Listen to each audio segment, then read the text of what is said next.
نحمده ونستعينه ونستغفره ونعوذ بالله من شرور أنفسنا ومن سيئات أعمالنا. أعوذ بالله من الشيطان الرجيم. بسم الله الرحمن الرحيم. إذا الشمس كورت وإذا النجوم انكدرت وإذا الجبال سيرت وإذا العشار عطلت وإذا الوحوش حشرت وإذا البحار سجرت وإذا النفوس زوجت وإذا الموءودة سئلت بأي ذنب قتلت وإذا الصحف نشرت وإذا السماء كشطت وإذا الجحيم سعرت وإذا الجنة أزلفت علمت نفس ما أحضرت فلا أقسم بالخنس الجوار الكنس والليل إذا عسعس والصبح إذا تنفس إنه لقول رسول كريم ذي قوة عند ذي العرش مكين مطاع ثم أمين وما صاحبكم بمجنون ولقد رآه بالأفق المبين وما هو على الغيب بضنين وما هو بقول شيطان رجيم فأين تذهبون إن هو إلا ذكر للعالمين لمن شاء منكم أن يستقيم وما تشاءون إلا أن يشاء الله رب العالمين. صدق اللہ العظیم. رب اشرح لی صدری ویسر لی امری واحلل عقدۃ من لسانی یفقہوا قولی آمین یا رب العالمین. آج انشاءاللہ ہم سورۃ التکویر کا مطالعہ کر رہے ہیں.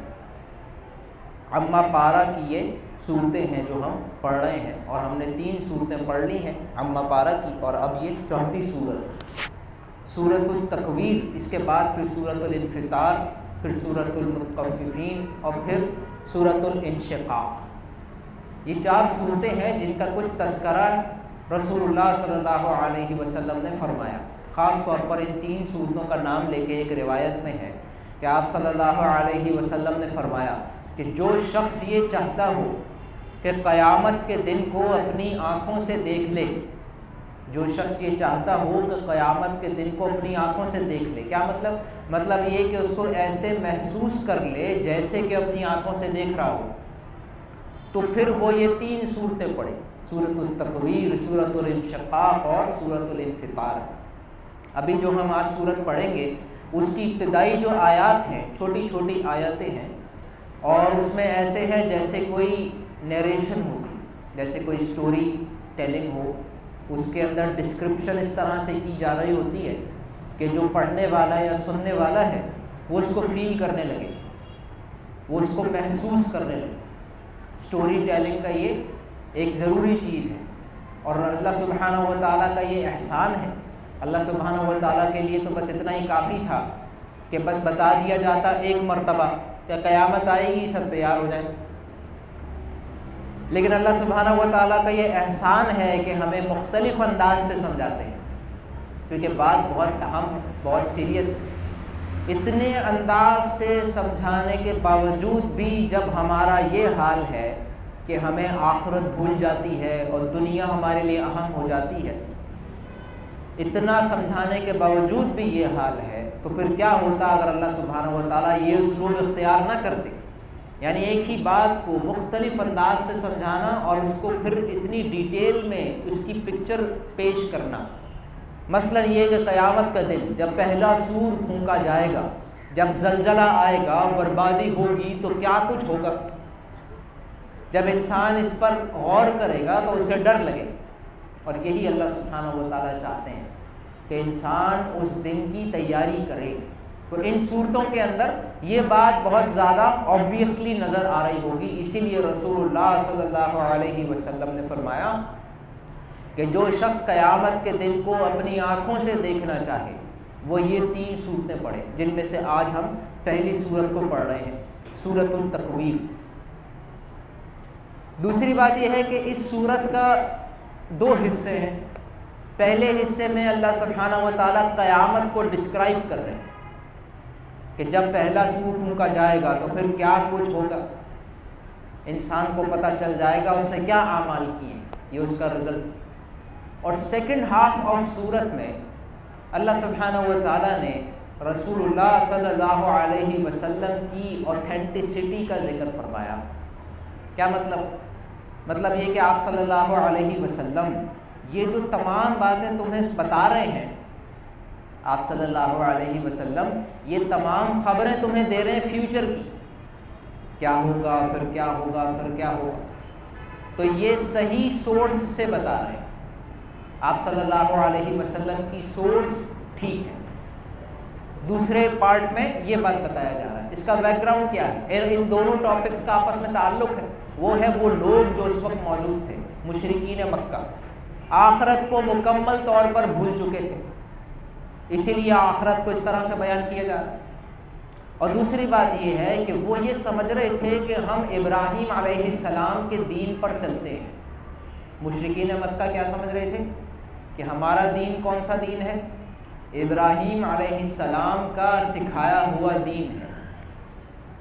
2500 سال گزر چکے تھے ابراہیم علیہ السلام کو انتقال کیے ہوئے، ابراہیم علیہ السلام اور اسماعیل علیہ السلام کو انتقال کیے ہوئے 2500 سال گزر چکے تھے جب رسول اللہ صلی اللہ علیہ وسلم کی پیدائش ہوئی۔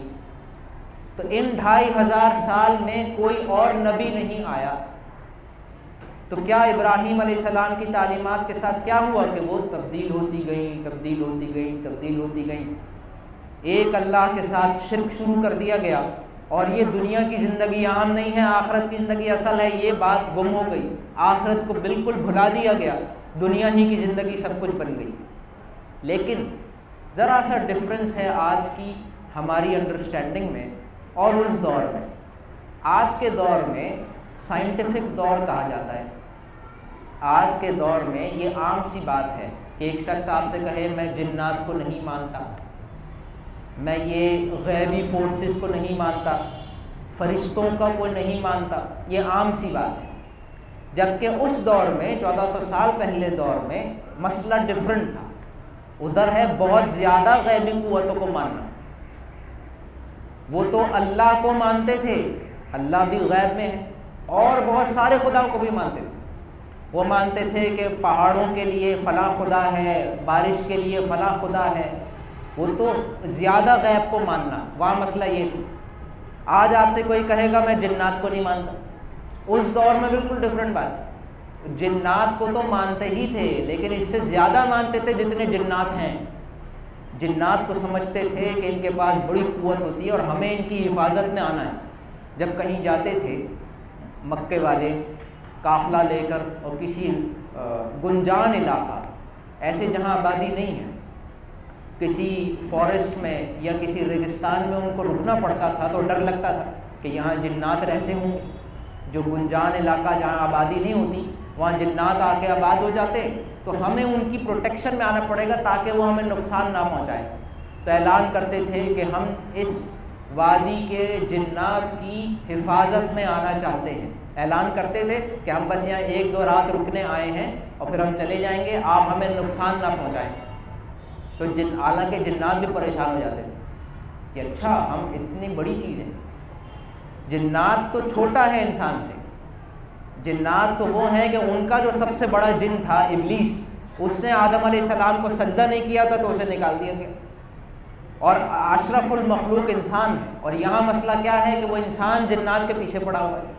اسی طریقے سے ایک بہت بڑی چیز تھی کہانت، کاہن، ایک شخص کاہن ہوتا تھا، وہ جنات کو قابو میں کرتا تھا اور ان سے پھر انفارمیشن حاصل کرتا تھا غیب کی، مستقبل میں کیا ہونے والا ہے، کس کا کب انتقال ہوگا، کس کے یہاں کب اولاد ہوگی، اس طرح کے واقعات، کیونکہ اللہ کی طرف سے تو پہلے سے فیصلے ہو جاتے ہیں، اور وہ یہ جنات جا کے کچھ نہ کچھ سن لیتے تھے، ان کو آ کے بتا دیتے تھے، اور یہ پھر لوگوں کو بیچتے تھے، خبریں بیچتے تھے۔ آج بھی یہ جو ہے چلتا ہے بزنس کہ لوگ جو ہے اپنے مسئلے لے کر جاتے ہیں کسی کے پاس، اور وہ بتاتا ہے کہ آپ کے ساتھ یہ ہونے والا ہے۔ کچھ لوگ ہاتھ کو دیکھ کر پڑھ لیتے ہیں، اور کچھ لوگ اور کہانت کے کام کرتے ہیں۔ آج کے سائنٹیفک دور میں لوگ کہیں گے یہ سب کچھ بیکار ہے، سب کچھ جھوٹ ہے، نہ جادو کوئی چیز ہوتی ہے، نہ جن کوئی چیز ہوتی ہے، نہ کہانت کوئی چیز ہوتی ہے، جبکہ حدیث میں آتا ہے کہ جادو ہوتا ہے۔ جادو ایک علم ہے، البتہ حرام ہے۔ آپ صلی اللہ علیہ وسلم نے فرمایا نظر بھی لگتی ہے، نظر لگ گئی کسی کو، اس کے ساتھ کچھ برا ہوا، یہ بھی ہے، نظر اتارنے کا نبوی طریقہ موجود ہے۔ تو آج ہم جس دور میں ہیں وہاں غیبی چیزوں کا انکار غالب ہے، اور جب یہ آیات نازل ہو رہی ہیں وہاں غیبی چیزوں کو مانا کرتے تھے، بلکہ اس سے زیادہ مانتے تھے جتنی وہ ہیں۔ تو جب رسول اللہ صلی اللہ علیہ وسلم نے قرآن سنانا شروع کیا تو لوگ تھوڑے سے حیران ہو گئے کہ اتنی زبردست شاعری یہ کیسے کر رہے ہیں۔ کلام میں اثر ہوتا ہے، اور آپ صلی اللہ علیہ وسلم کا کلام ایسا ہوتا تھا کہ لوگوں پر اثر ہونا شروع ہو جاتا تھا، لوگ اس کو غور سے سننا شروع کر دیتے تھے، اور بہت سارے لوگ ایمان لے آئے۔ جب وہ ایمان لے آئے تو ان کو جتنا مارا جائے، جتنا ٹارچر کیا جائے، وہ اسلام نہیں چھوڑتے تھے۔ تو لوگ کہتے تھے کہ محمد کیا کرتے ہیں؟ جادو، محمد لوگوں پہ جادو کرتے۔ پھر ایک اور کانٹیکسٹ کی بات ہمیں پتہ ہو کہ شاعری عربوں کے یہاں سب سے بڑا علم تھا، ان کے یہاں کمپٹیشنز ہوتے تھے، اور جو شاعر سب سے اونچا کلام کہہ دیتا تھا باقی تمام شاعر اس کو سجدہ کرتے تھے، اور اس کا کلام لگایا جاتا تھا خانہ کعبہ پر، اور لوگ یہ سمجھتے تھے کہ اتنی زبردست شاعری انسان کر ہی نہیں سکتے جب تک جنات ان کی مدد نہ کریں۔ تو وہ سمجھتے تھے کہ جنات بھی مدد کرتے ہیں جب انسان اتنا بڑا کلام کہہ سکتا ہے۔ اب جب رسول اللہ صلی اللہ علیہ وسلم نے قرآن بیان کرنا شروع کیا تو جو لوگ حیران ہوئے، کیونکہ آپ صلی اللہ علیہ وسلم نے اپنی 40 سالہ زندگی میں کبھی کوئی ایک شعر بھی نہیں کہا، اور اب اچانک سے جب وحی آنا شروع ہوئی تو آپ نے قرآن بیان کرنا شروع کر دیا، تو لوگ حیران تھے کہ یہ کیسے، اتنا زبردست کلام کیسے؟ اس کی ایک ہی ایکسپلینیشن ہے، ان کے ساتھ جنات ہیں جو ان کی مدد کرتے، جنات آ کے ان کو یہ خبریں دیتے۔ تو اس صورت کے 2 پارٹ ہیں، پہلے بتایا جا ایک خبر دی جا رہی ہے، وہ خبر کیا ہے کہ یہ زندگی اصل نہیں ہے، مرنے کے بعد تمہیں حساب دے، یہ ہے خبر۔ اور دوسرا کہ جو لوگ اس خبر کو سن رہے ہیں وہ سوال یہ پوچھ رہے ہیں کہ آپ کو کیسے پتہ؟ رسول اللہ صلی اللہ علیہ وسلم کو یہ خبر کس نے دی کہ مستقبل میں کیا ہوگا، قیامت کیا ہے، مرنے کے بعد کیا ہوتا ہے؟ یہ غیب کی خبریں رسول اللہ کے پاس کہاں سے آئیں؟ تو اس دور میں ایک ہی سورس ہوتی تھی، جنات کو کے ذریعے سے انفارمیشن لینا، لیکن یہاں اللہ سبحانہ و تعالیٰ نے فرمایا وہ تو بہت ہلکی سورس ہے، جن کی سورس تو جنات جو باتیں بتاتے ہیں اس میں سے آپ صلی اللہ علیہ وسلم نے فرمایا کہ 100 میں سے 99 جھوٹ ہوتے ہیں اور ایک بات ٹھیک ہوتی ہے۔ جنات جو خبریں لا کے دیتے ہیں کاہنوں کو، آج بھی لا کے دیتے ہیں، تو ان میں سے 99 مستقبل کی 99 باتیں غلط ہوتی ہیں، ایک آدھ ٹھیک ہوتی ہے، ایک آدھ ٹھیک بھی ہوتی ہے۔ ہم لوگ اگر یہ سمجھتے کہ ساری غلط ہوتی ہیں تو یہ غلط ہے، کہانت بھی ہوتی ہے، جنات بھی ہوتے ہیں، غیب کی خبریں بھی ہوتی ہیں، لیکن ریلائبل نہیں ہے، بس یہاں یہ بتایا جا رہا ہے رسول اللہ صلی اللہ علیہ وسلم کو جو ملک کی قوت آ کر خبر دے رہی ہے وہ کوئی جن نہیں ہے، وہ فرشتہ ہے، اور کوئی عام فرشتہ نہیں ہے، سب سے بڑا فرشتہ ہے جبریل علیہ السلام، ثم امین، جن کی اوتھینٹسٹی پر کوئی ڈاؤٹ نہیں۔ جنات کیا کرتے تھے؟ وہ خبریں سنتے تھے اور اس کے اندر خود ہی جھوٹ ملا دیتے تھے۔ جب اپنے کاہن کو آ کر خبر دیتے تھے تو خود ہی غلط بتاتے تھے جان بوجھ، کیونکہ جنات کے اندر بھی اچھے برے ہوتے۔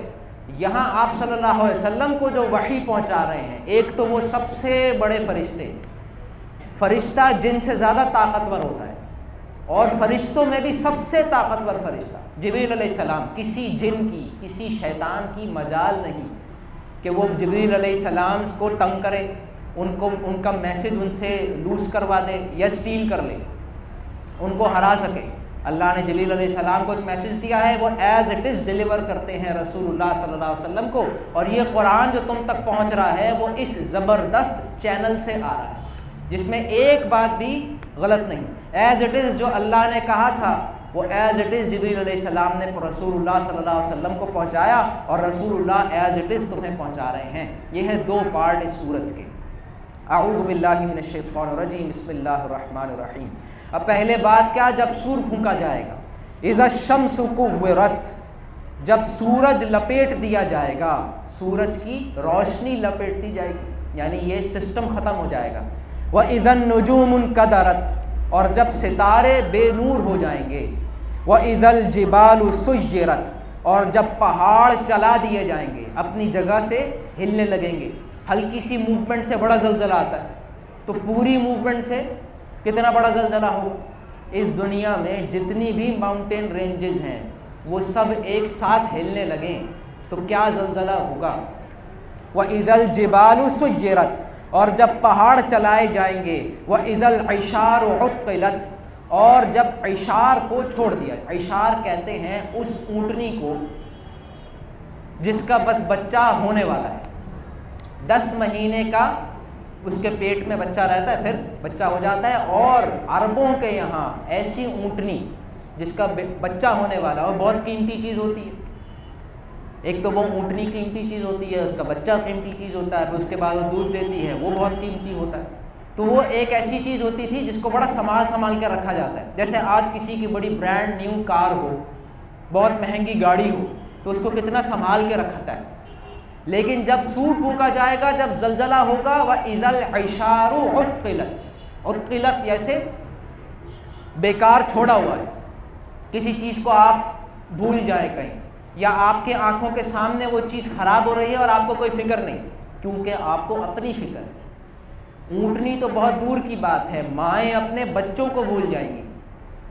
وَإِذَا الْعِشَارُ عُطِّلَتْ، جب 10 ماہ کی حاملہ اونٹنی کو بیکار چھوڑ دیا جائے گا۔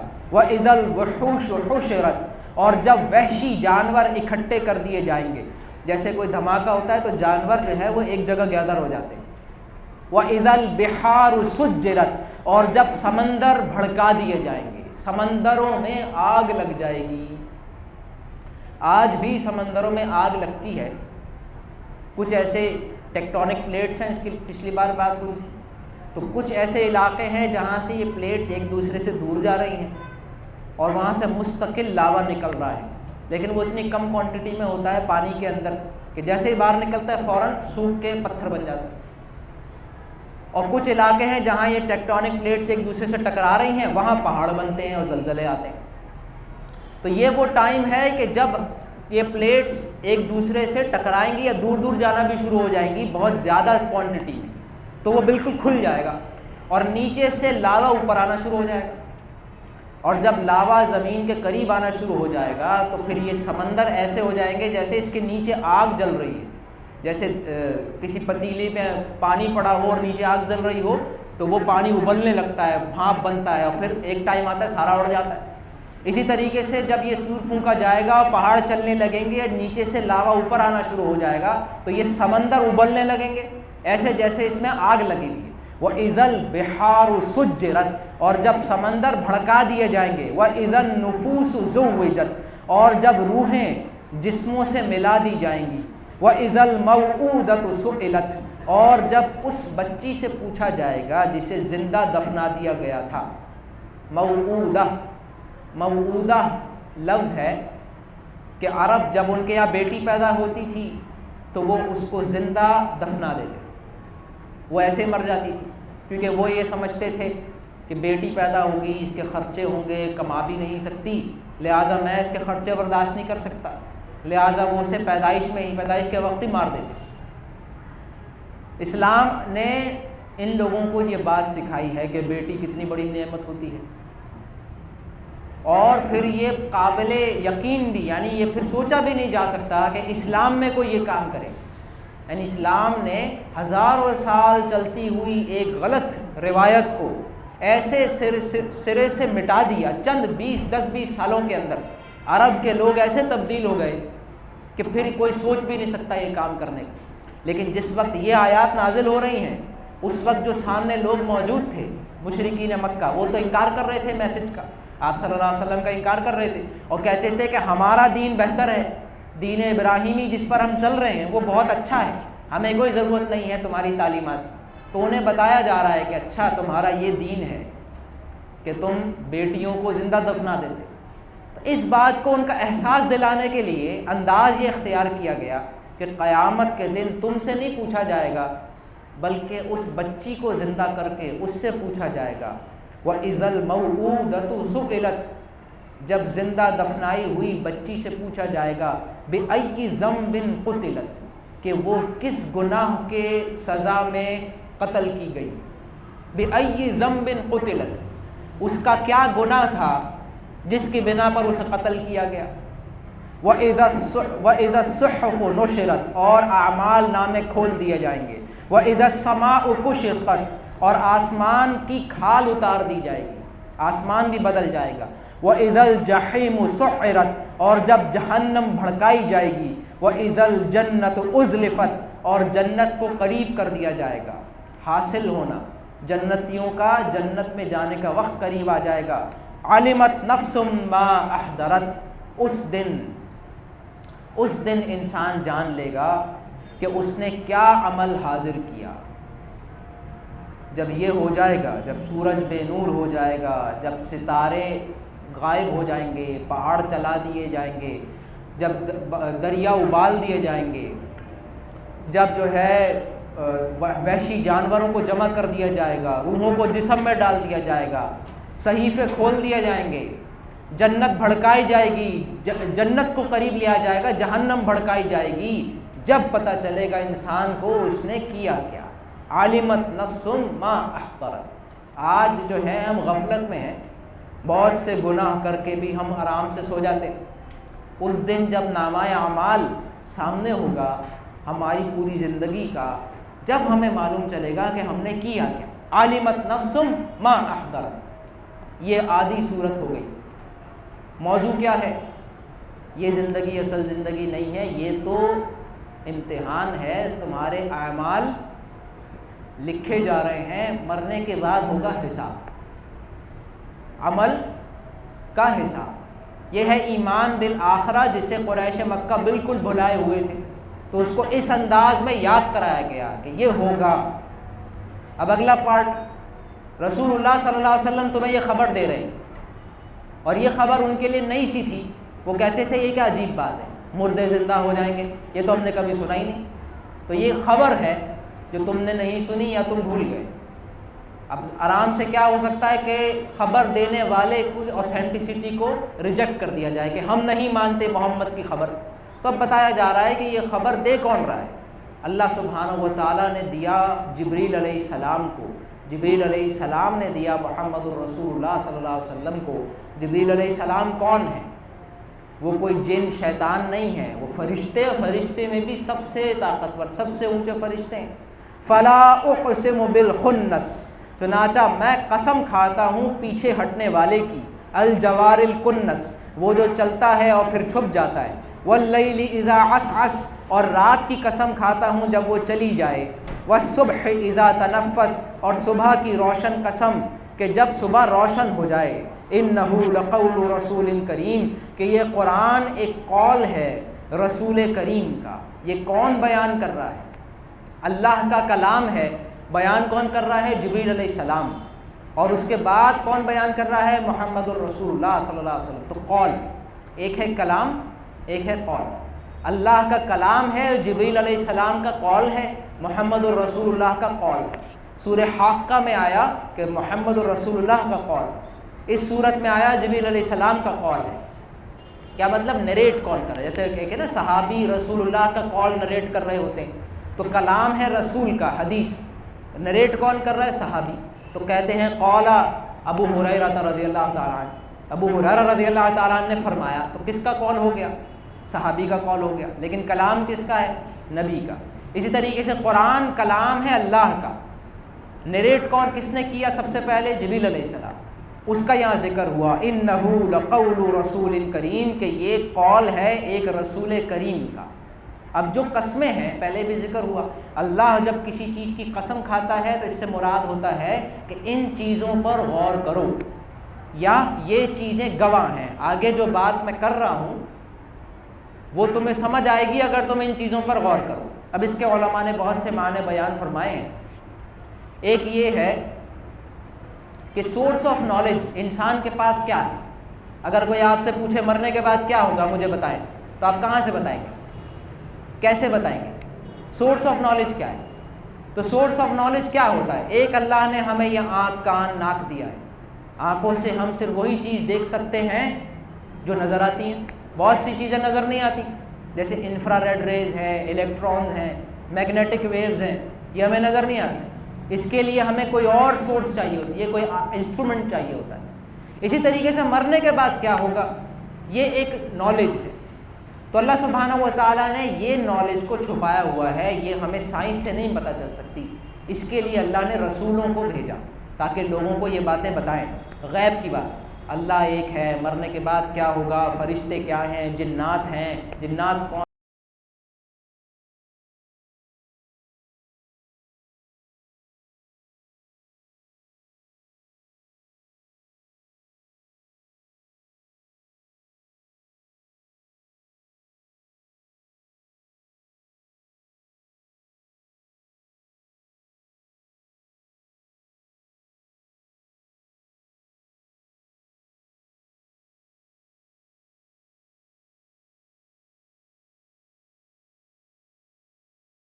صلی اللہ علیہ وسلم۔ دنیا میں جو غیب کی خبریں تھیں وہ ایسے ہی تھیں جیسے ستاروں کی روشنی، تھوڑی تھوڑی، کہیں کہیں، کچھ عیسیٰ علیہ السلام کی تعلیمات باقی ہیں، کچھ موسیٰ علیہ السلام کی باقی ہیں، کچھ ابراہیم علیہ السلام کی باقی ہیں، وہ بھی چینج ہو گئی ہیں۔ اور اب سورج طلوع ہو رہا ہے محمد الرسول اللہ صلی اللہ علیہ وسلم کا۔ تو میں قسم کھاتا ہوں ستاروں کی جو بار بار پیچھے ہٹتے ہیں، جو چلتے ہیں اور پھر چھپ جاتے ہیں، یعنی ایک روشنی جو ویزیبل نہیں ہے، واللیل اذا عسعس، رات جو جا رہی ہے، والصبح اذا تنفس، دن جو آ رہا ہے، صبح جو سانس لے رہی ہے، ایک سورج ہے جو طلوع ہو رہا ہے، محمد الرسول اللہ صلی اللہ علیہ وسلم کا سورج، جو بالکل کلیئرٹی کے ساتھ غیب کی وہ خبریں ہمیں دے رہے ہیں جو ہمارے لیے جاننا ضروری ہے۔ اب اس کی سورس بتائیے، جبریل علیہ السلام سورس ہے، انہ لقول رسول کریم، کہ بے شک یہ رسول کریم جبریل علیہ السلام کا قول ہے، ذی قوت عند ذی العرش مکین، قوت والے ہیں جبریل علیہ السلام، عند ذی العرش مکین، وہ جو ذی العرش ہے یعنی اللہ عرش والا، اس کے قریبی ہیں، اللہ کے قرب رکھنے والے، مطاع ثم امین۔ جبریل علیہ السلام کون ہیں؟ مطاع ہیں، سارے باقی فرشتے جبریل علیہ السلام کے فالوورز ہیں، جبریل علیہ السلام لیڈر ہیں، ثم امین، اور امانت دار ہیں، جو پیغام جیسا اللہ دیتے ہیں بالکل پورا کا پورا امانت داری کے ساتھ پہنچاتے ہیں۔ وما صاحبکم بمجنون، اے لوگوں تمہارے یہ ساتھی محمد مجنون نہیں ہے، پاگل نہیں ہے، یہ کاہن نہیں ہے، یہ جو خبریں تمہیں سنا رہے ہیں یہ کوئی خیالات نہیں ہیں، کوئی جنات کی سنائی ہوئی کہانت سے حاصل کی ہوئی خبریں نہیں ہیں۔ وما صاحبکم بمجنون ولقد رآہ بالافق المبین، بے شک نبی نے تو جبریل علیہ السلام کو دیکھا ہے آسمان کے کنارے پر، وما هو علی الغیب بضنین، یعنی باقاعدہ بھی ملاقات ہوئی ہے، جبریل علیہ السلام کو ان کی اصل شکل میں بھی دیکھا ہے محمد الرسول اللہ نے صلی اللہ علیہ وسلم۔ وما هو علی الغیب بضنین، اور نہیں ہے تمہارے یہ ساتھی یعنی محمد غیب کی خبروں پر بخیل۔ غیب کی خبریں کسی کو مل جائیں، کسی کو پتہ چل جائے فیوچر میں کیا ہونے والا ہے تو وہ کیا کرے گا؟ کسی کو پتہ چل جائے اسٹاک مارکیٹ بیٹھنے والی ہے 1 مہینے بعد تو وہ کیا کرے گا؟ اپنا پروفٹ کمائے گا۔ کاہن کیا کرتے ہیں؟ فری میں بتاتے ہیں۔ اگر انہیں کچھ پتہ چل جائے، چھوٹی موٹی بھی کچھ تھوڑی سی بھی بات پتہ چل جائے تو کیا کرتے ہیں؟ پیسے لیتے ہیں۔ کنسلٹنسی چارجز ہوتے ہی ہے، آپ جاتے ہیں لائر کے پاس، ڈاکٹر کے پاس، ایک ایسی بات جو اس کو پتہ ہے آپ کو نہیں پتہ، اسی کے تو پیسے ہیں۔ جس انسان کو بھی کوئی ایسی بات پتہ چل جائے جو اگلے کے لیے ضروری ہے اور اسے معلوم نہیں ہے تو وہ چارج کرے گا۔ اور یہاں محمد الرسول اللہ فری میں سنا رہے، گلی گلی جا کے سنا رہے، اوتھینٹک ترین خبر، سب سے بڑی خبر جس کی ہمیں سب سے زیادہ ضرورت ہے، جس کی ہمیں کوئی انفارمیشن نہیں ہے اور جس کی آپ صلی اللہ علیہ وسلم کے پاس 100% انفارمیشن ہے، آپ صلی اللہ علیہ وسلم بالکل فری میں دے رہے ہیں۔ تو کیا فرمایا کہ وما ہوا علی الغیب بضنین، ضنین کہتے ہیں بخیل کو، کہ یہ کوئی بخیل نہیں ہے کہ مجھے 4 باتیں پتہ چل گئی ہیں میں کسی کو بتاؤں نہیں یا پیسے لے کے بتاؤں، فری میں بانٹ رہے ہیں، کھڑے ہو کر بازاروں میں پڑھ کے سنا رہے ہیں۔ وما ہوا بقول شیطان الرجیم، اور یہ قرآن کسی مردود شیطان کا قول نہیں ہے، یہ کوئی شیطان لے کر نہیں آیا، یہ جبریل علیہ السلام لے کر آئے ہیں اور محمد الرسول اللہ صلی اللہ علیہ وسلم سنا رہے ہیں۔ فَأَيْنَ تَذْهَبُونَ، پھر تم کہاں جا رہے ہو؟ ان هو الا ذکر للعالمین، یہ قرآن تو بس ایک نصیحت ہے سارے عالموں کے لیے، تمام لوگوں کے لیے ایک نصیحت ہے۔ لمن شاء منکم ان یستقیم، ہر اس شخص کے لیے جو بھی سیدھا چلنا چاہے، جو بھی سیدھا ہونا چاہتا ہے اس کے لیے قرآن ایک یاد دہانی ہے۔ وما تشاءون الا ان یشاء اللہ رب العالمین، اور نہیں تم چاہتے مگر یہ کہ چاہے اللہ جو تمام جہانوں کا پروردگار ہے۔ اللہ سبحانہ و تعالیٰ کی مشیت کے بغیر کوئی کام نہیں ہو سکتا، لہٰذا ہمیں کیا دعا کرنی چاہیے کہ اللہ سبحانہ و تعالیٰ ہمیں ہدایت نصیب فرمائے، جو ہم سورہ فاتحہ میں کرتے، اہدنا الصراط المستقیم، اے اللہ ہمیں سیدھا راستہ دکھا۔ بارک اللہ لی ولکم ولسائر المسلمین والمسلمات۔